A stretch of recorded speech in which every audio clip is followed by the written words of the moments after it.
ഈ ഒരു soya roast നമ്മളിങ്ങനെ കഴിച്ചുകൊണ്ടിരിക്കും കേട്ടോ. നല്ലൊരു ടേസ്റ്റുള്ളൊരു സംഭവമാണ് കേട്ടോ. സോയ ചങ്ക്സ് നല്ല ചൂടുവെള്ളത്തിലിട്ട് കുതിർത്തിയതിന് ശേഷം അത് നന്നായിട്ട് പിഴിഞ്ഞെടുത്തിട്ട് കുറച്ച് കോൺഫ്ലവർ പൊടി, മഞ്ഞൾപ്പൊടി, ഉപ്പ്, അതുപോലെ തന്നെ ചില്ലി ഫ്ലേക്സ് ഇട്ടിട്ട് നന്നായിട്ട് എണ്ണയിൽ ഇങ്ങനെ വറുത്ത് കോരി മാറ്റി വെക്കുക. അതിനുശേഷം ഒരു കടായി വെച്ചിട്ട് കുറച്ച് വെളിച്ചെണ്ണ ഒഴിക്കുക. ക്യാപ്സിക്കം അതുപോലെ സവോള ഇങ്ങനെ കട്ട് ചെയ്യണം കേട്ടോ.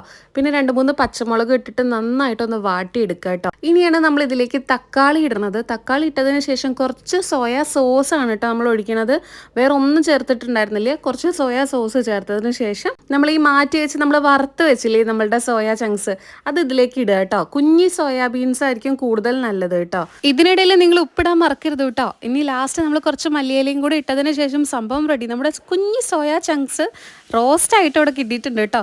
അതിനിടയിൽ ഞാൻ പുതിയൊരു ചുരിദാർ വാങ്ങിച്ചത് എല്ലാവർക്കും കാണിച്ചു തരാം കേട്ടോ. ഓണത്തിനിടയിൽ പുട്ടുകച്ചവടം എന്നുള്ള രീതിയിലാണ് കേട്ടോ. എനിക്ക് ഒരുപാട് ഇഷ്ടമായി. വെറും 800 രൂപയ്ക്കാണ് കേട്ടോ ഞാനിത് വാങ്ങിച്ചിട്ടുണ്ടായിരുന്നത്. ഇഷ്ടമായോ?